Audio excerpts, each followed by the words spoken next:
You're listening to Bible Truth Feed, a podcast by christadelphianvideo.org for Christadelphians and all those seeking the truth about the Bible message. Join us now as we present our latest episode.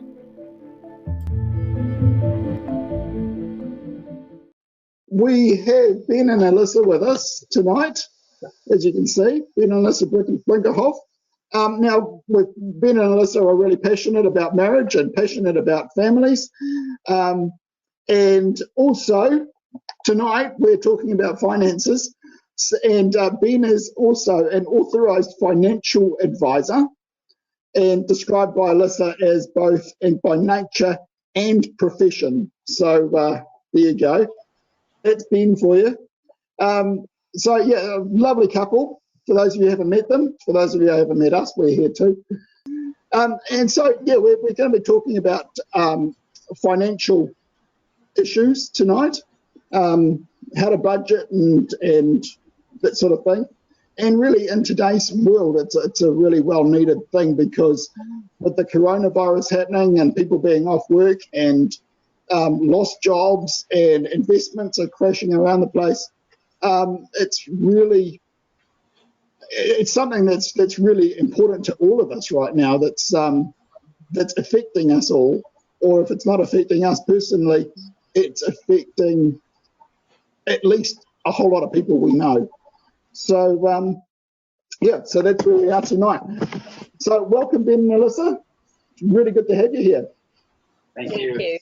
So the first question we had for you tonight was, we're going to throw this one in. Have you ever argued about money? Let's start on the deep end, you know. Have you ever argued about money? Yeah. No, we have argued about money. We definitely have gotten into arguments about money. I think, one of the most serious arguments we got was over curtains. See, I came from a background, not background. I have a personality that doesn't like to spend something I don't have. You know, maybe that's unusual or not unusual, right? But so the idea of putting something away on credit and buying it to me, it's like, why would you do that? Of course, you would just save up until you had enough.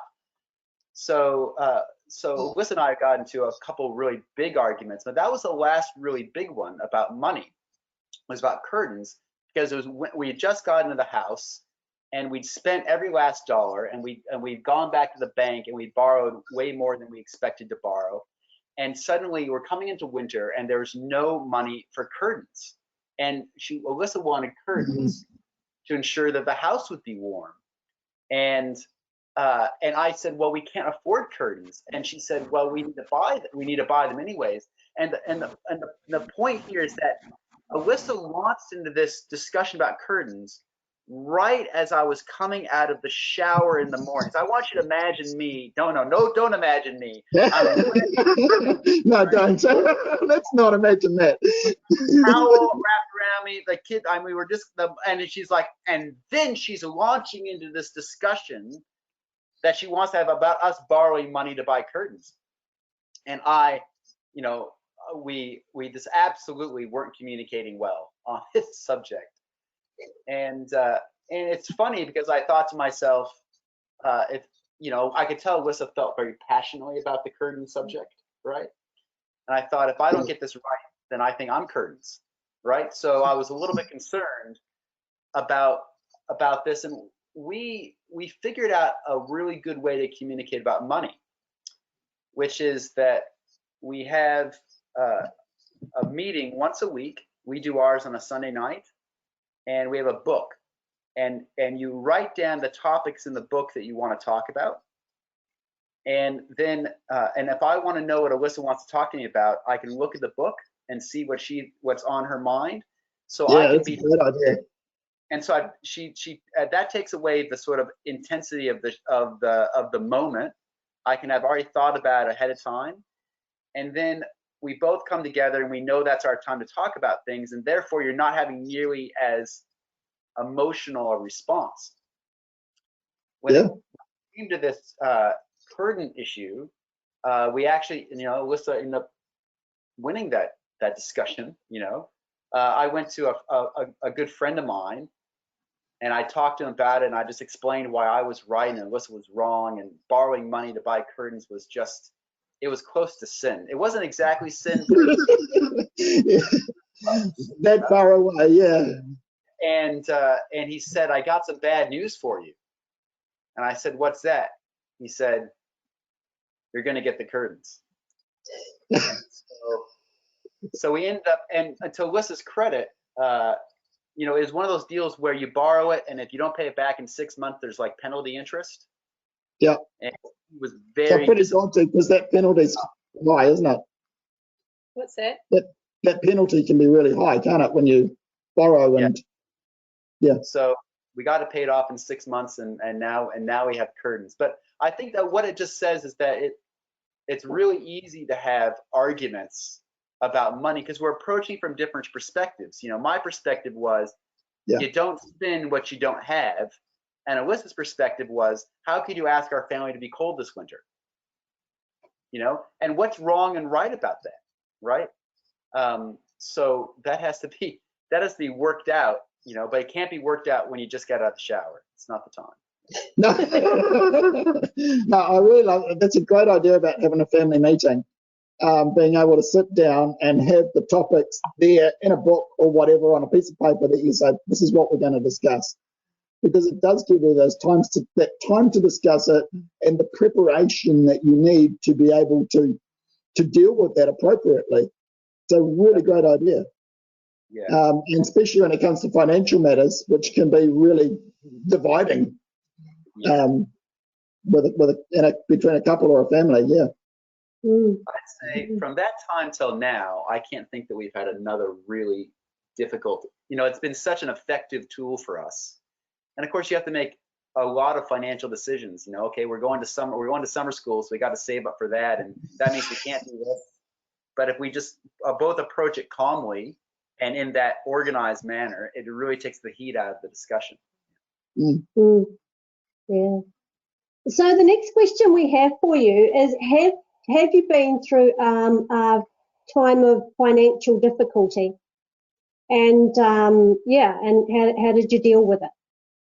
Can you share with us about that? Yeah, you want to start on that? Yeah, sure. I find this one quite interesting because our probably the most significant financial difficulty was a situation we got ourselves into, being alluded to it earlier, when we were doing earthquake repairs and we tied into that kind of renovating our home to make it bigger to fit the children. And in so doing this was after the Christchurch earthquake. Yeah, this is after the Christchurch earthquake. Yep. So we'd planned our budget. We got an extra kind of loan from the bank just in case we went over. And we got to a point where we realized we'd kind of gone over the extra loan and that things were going to be extremely tight for a long time to pay back what we'd done. The reason why I struggled with this is I felt like because we had got ourselves into this situation, there was no reason why God should help us. It was our fault. It was our problem, and I kind of almost didn't feel like it was right to expect any kind of help from God, which is actually ridiculous, I now know, but that's not how I felt at the time. Yep. And so things were very, very tight for us. But I would have to say that it's been one of the biggest blessings for both of us in terms of trusting God to provide. Because when we have enough, I kind of feel like, we've got it. We can provide for everything we need. But when we were in this situation where we had nothing, and I have a couple of stories which have really transformed the way I think about God providing for us and my trust in Him. And both were around getting vegetables. So the first time I'm standing in the kitchen, opening the fridge door, going, we have no fruit and vegetables for the children, and I really need to go and get some today. And we can't afford them. There's no money for them. And going to the veggie shop and double checking the bank account, and we had $15.32 left in the account. So I was like, okay, I've got $15 to work with.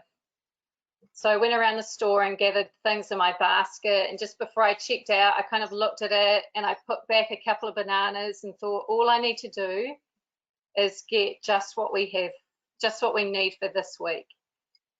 So I put the bananas back, went and checked out, and the lady scanned the stuff through the counter, and she looked at me and she said, that'll be $15.32, thanks. Yeah, and I like, you know, it was just one of those moments where, you know, God has caught you. Yeah, that's amazing, eh? Yeah. Love the way God does that. Yeah. And then I had another situation like that where, again, I'm thinking we need fruit and veggies for the kids. I have no idea where we're going to get them from. And later on that morning, there was a knock on the front door, and our neighbour, who never came and visited us before this date, and as it turned out, she never came and visited us again after this date, was standing there with a huge bag of plums. And I opened the front door, and again, I just thought, God, you know, it was, yeah, so both of those have left me with a real deep sense of that, knowing that God will provide. He's provided for me every day for the last 38 years. Why would it be different tomorrow? My crisis moment came when this is about the same time, around the same time. And since I'm a financial advisor, I've always had a keen interest in money. I've always been a saver. From my earliest memories, I was saving. And so, it was a day that came that I ran out of money. And what happened is I went to go get fish and chips for the family.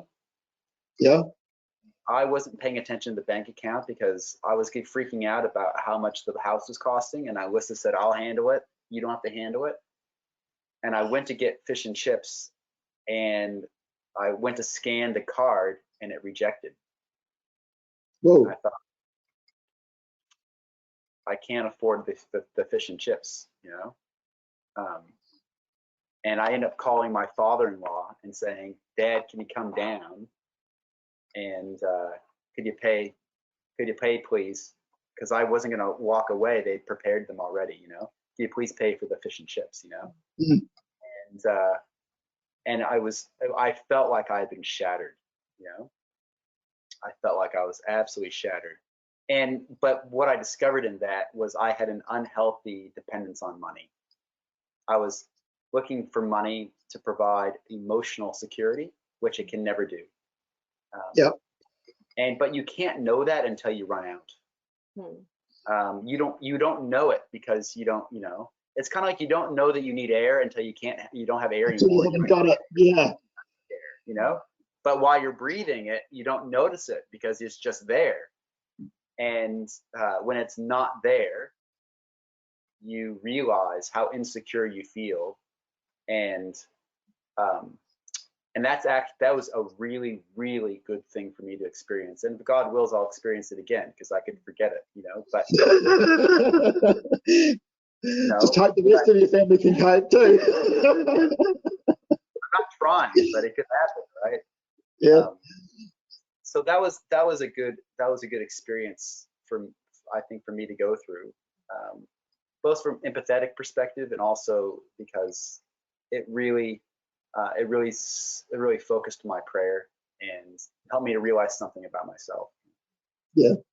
So since you're a financial advisor, by nature and profession, how do you make a budget? What's involved in you know, like for us, what do we do to make a budget and to make it work? It's a great question. When I was younger, when we first got married, I had a budget for everything. I mean, I had this spreadsheet was immaculate, I thought one day that the software guys are going to tap me in the shoulder saying, "Oh, your spreadsheet's so good. Could we mass produce it for, It was Wow. on consumer discretionary this month. This is what we spent on consumer staples this month. This is what we spent on utilities this month. Oh, utility bills were higher this month. Are we using too much gas? Like, it was, every dollar was accounted for. And then what I would do is I would put massive pressure on Alyssa to follow my budget so that we could save everything I thought we needed to save. And it was very, very unhealthy, is the reality of it. I over budgeted. So this is how not to make a budget, right? Yeah. I'm sharing with you my history, right? Okay. So I think that, listen, if you want to make a budget, it's the most straightforward way is to create all your expenses into two categories. Expenses one are things that cannot be delayed or deferred, right? So these are things like your mortgage, these are things like your utility bills, these are things like your petrol, these are things like your insurance payments, these that cannot be delayed or deferred. And you say, how much of our money is in that category? How much cannot be delayed and deferred? Okay. Now, these are things that generally are regular payments, right? And you say, okay, once I've handled all that stuff, what is left over, right? So what's left over could do anything. It could pay for the kids' swim lessons. It could contribute to summer school. It could be something you give to the ecclesia. It could be something you spend on. It could be a gift you spend on something, but it's something that you could delay or defer if you needed to, right? And you put that money in two different bank accounts in your bank account, right? So when the money goes in, let's say you get paid $2,000 you get every fortnight, $2,000, but you have $1,200 or $1,300 or $1,500 of expenses you can't delay or defer. You immediately allocate the $1,500 into that account, and the $500 that you can have discretionary, you put over here, and it's in that account. Now, if you go and you spend all that money the first day, you know that you got another 13 days to get paid again. You can't have anything else you can spend on anything that's discretionary, right? But you also know that you are not accidentally spending on a discretionary expense something that actually is a required expense. So that's key. The second thing is, if you want to save, you try not to save what's left over as much as you try to save when you start. So Alyssa and I right now are trying to save up to buy a car. So we know we're probably going to have a car payment. So what we're doing is we're pulling out as much money as we think we'll need for the car payment every 2 weeks. Automatically goes right out of our account into a car savings account. And that is simulating for us what it's going to be like when we have a car payment. So we're just used to that money not being there, right? And while our car is still functioning, that money will just be saved. But when it gives out, which we think will happen, relatively soon, we are already simulated and gotten used to a car payment. So that money goes out right away after we get paid, not when it's left over. So we just pretend we don't have it. Right? So you don't have it, yeah. I think beyond that, I think Alyssa should comment on this, because actually, when it comes to actually having to spend what we have, that she actually spends the majority of the money. So what do you do, when you see that we're kind of close to running out of money for the week? I think the words that come to my head for me are delayed gratification. Like if the kids need school shoes and we can't afford them this paycheck, write it on the list. But when the next paycheck comes in, when we are able to afford it, so I'm constantly saying, actually, no, we can't have this month because we can't afford it. So it's going to have to wait until the next month, which is a very different way of thinking for me. Before it was, well, if we need it, we just get it. We get it. Whether we can afford it or not. The kids need school shoes, so I'm going to have to get them today. Well, actually, now I can say, well, no, the kids need school shoes, but actually they can wear these shoes for another 2 weeks or maybe 4 weeks. Okay. So what happens then if you've got your budget like that, where you've put aside, this is your expenses that you're not your non-negotiable expenses, and then you've got another lot which is your optional expenses, which you're going to take, and then you spend all that, or you've got most of that allocated because you've got swimming lessons and you've got the trip to CYC or whatever it is. Things are happening and you're going to spend that money. So what happens then when you've allocated all your budget and then all of a sudden your car fails the warrant and you need 2 new tyres? Yeah. And all of a sudden there's $200 or more of tyres you've got to buy for your car, and you need the car on Monday. How do you do that?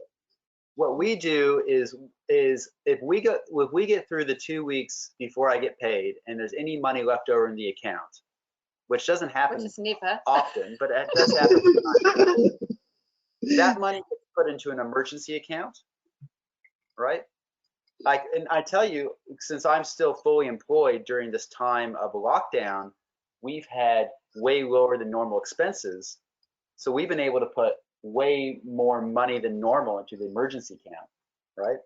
Yep. And then when I get when I get my tax refund, we put that into the emergency account, And a couple of years ago, I got an inheritance from my grandmother, okay, and we put that into the emergency account. We ended up spending most of that on a holiday to see my parents, which is what Grandma would have wanted me to do. But before then, it went to the emergency account, so it didn't appear to us to be spendable money, right?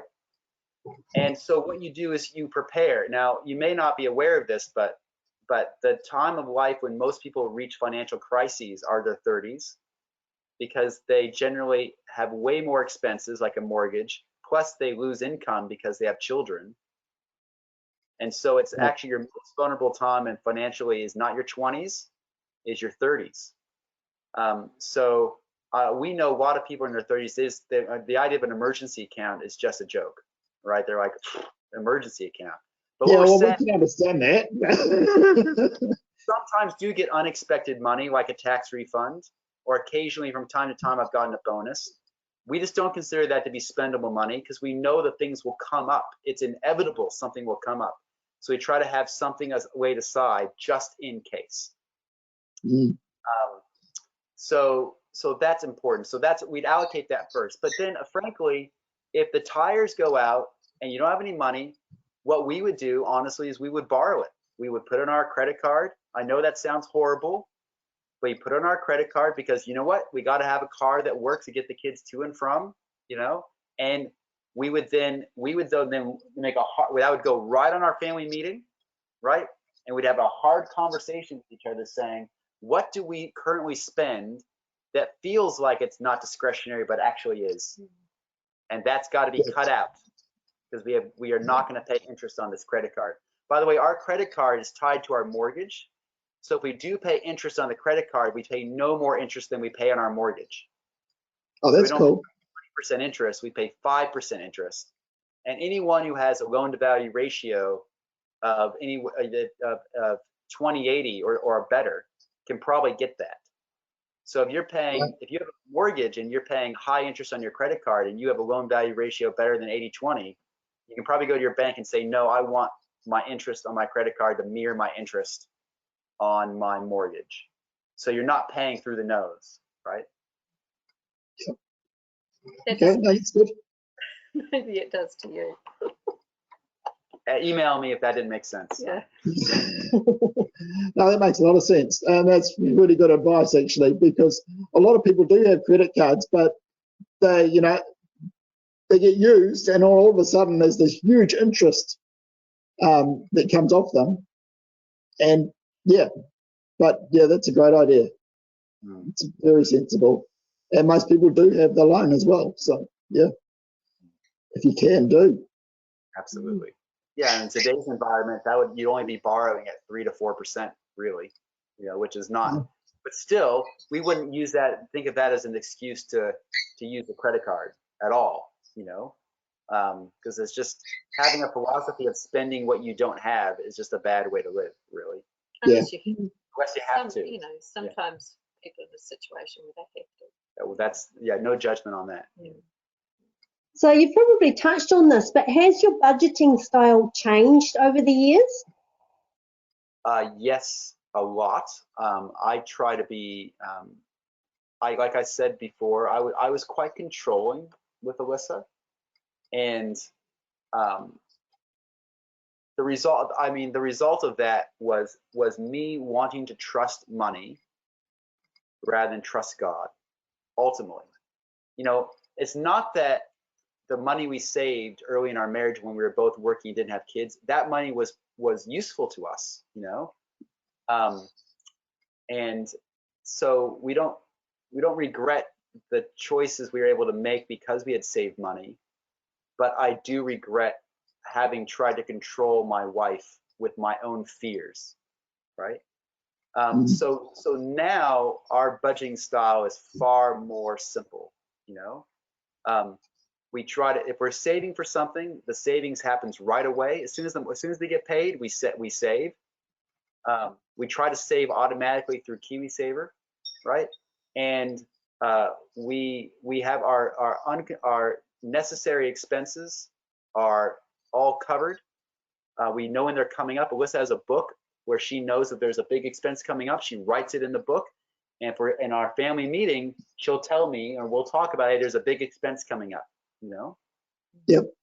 So we can consider that ahead of time, and then when we run out of money, we stop spending. If we can all manage it, and if we can't, then we really make sacrifices to make sure that gets paid back right away, and that works for us. And the issue about that is that the pressure's gone away, because trying to control my wife and second guess her spending decisions was a losing proposition, and conveyed a lack of trust in God. Because there's another aspect to finances as well, especially as a married couple, is that if you do have differences on your finances, it's which is more important? Is it your finances or your relationship? And in the end, as you've already said, your relationship is more important. That's why you've got the curtains. That's why you changed your budgeting style.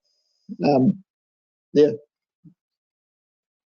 So you also said trusting. You're talking about trusting God as opposed to trusting money.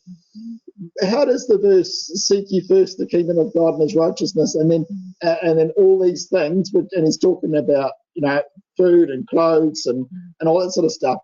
How does that fit in with how do you marry that up with working with money? Right. Trusting in money. Where's the balance? Okay, I have the answer is going to take me about 5 minutes. Do we have 5 minutes for the answer question? Yeah, let's go. Yeah, I think we have 5 minutes. Okay. That verse obviously that you mentioned is a wonderful verse. It's found in Matthew chapter 6, and I'll just read it out so everyone has the full opportunity for context. It's in the Sermon on the Mount, and it says, "Therefore, do not be anxious, saying, 'What shall we eat, or what shall we drink, or what shall we wear?' For the Gentiles seek all these things, and your heavenly Father knows that you need them all. But seek first his righteousness, and all these things. Seek first the kingdom and his righteousness, and all these things shall be yours as well." I'm reading out the RSV. I have the King James in my head, and I'm trying to read the RSV. "Therefore, do not be anxious about tomorrow, for tomorrow will be anxious for itself. Let the evil thereof, sufficient for each day is the evil thereof." Okay, now I think this verse is probably referencing Jacob, and I say that for a couple reasons. It says there, "Don't be anxious about what you shall eat, or what you shall drink, or what you shall wear." Now, Jacob, when he was leaving his father's house, because of the issue with Esau and the treachery with Esau, and Esau wanting to kill him, Jacob left in haste. And he gets to Bethel, and he has this dream, and the dream is of a staircase and angels ascending and descending. And in the dream, God says to him, look, I'm going to give you all this land. I'm going to give you. I'm essentially going to give you the kingdom of God, the same kingdom that was promised to your father and your grandfather. I'm with you wherever you go. And Jacob, what he does is he says this prayer. And the prayer is, God, if you give me clothes to wear, if you give me food to eat, and if you bring me back into safety, into my father's house, then you'll be my God. Okay. So, and it's possible that he's thinking about Jacob, because you notice how he says, sufficient for the day is the evil thereof. Well, that's important for Jacob too, because Jacob stands in front of Pharaoh, and Jacob says, Pharaoh says, oh, you're quite old. And Jacob says, I haven't yet exceeded the years of my fathers. Few and evil have been my days, you know? Yeah. And Jacob at the end of his life is going to tell his son that the angel of God redeemed me from all evil. So Jesus is saying that sufficient for the day is the evil thereof, right?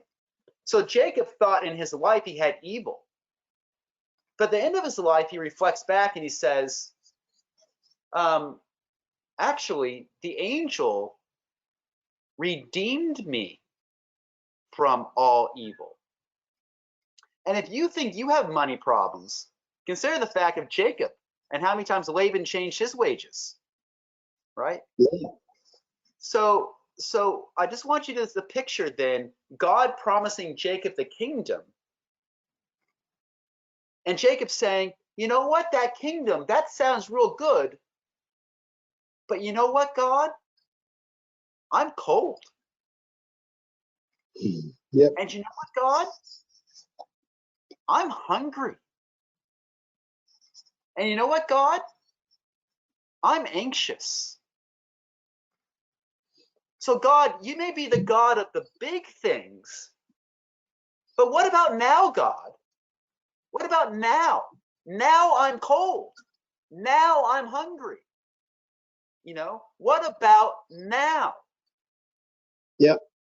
Today is an evil day.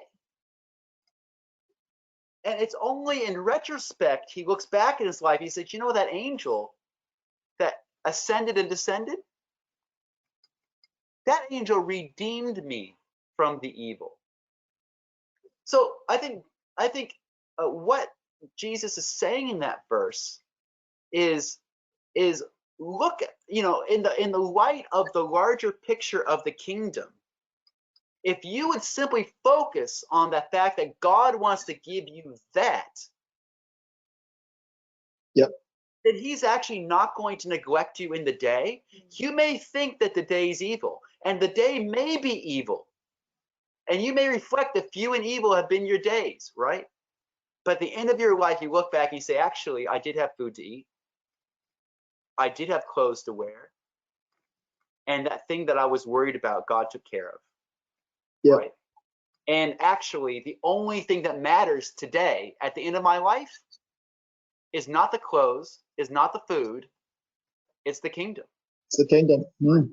So it's a matter of saying, in the light of what God's promising you, you have to allow God to work with you through the evil day. It's not that the day isn't evil, right? It's that if God wants to give you the kingdom, he's also going to take care of those small things. And it may take till the end of your life that you look back and you say, yep, you know what? I never begged bread, you know? Or at the end of my life, you know what? I maybe begged it, but I was never hungry, right? Maybe it takes the end of a life, and it took Jacob at the end of his life to know that. But that was certainly true.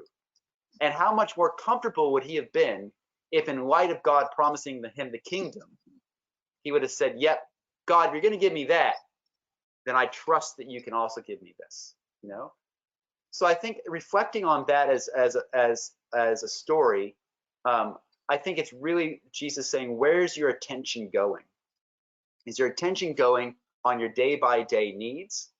Or is your attention going on what God's going to promised us in the end? And I think if we can just try to redirect our time and energy, you know, there's in the brotherhood, there are some people very wealthy, there are some people very poor. I don't know why God's done these things, right? But it's very clear that the wealthy should look after and provide. That's 100% clear. We don't know these things. We don't have that wisdom or that perspective. But we can be sure that if we prioritize the things of the kingdom, that God will find a way of directing towards these other things, and we have to put our trust in that. So I kind of think that's what that verse is teaching. I think looking at the example of Bible character helps. I don't know if that does. Having a real example makes a big difference. Yeah. Yeah. Oh, thank you both so much for your time tonight.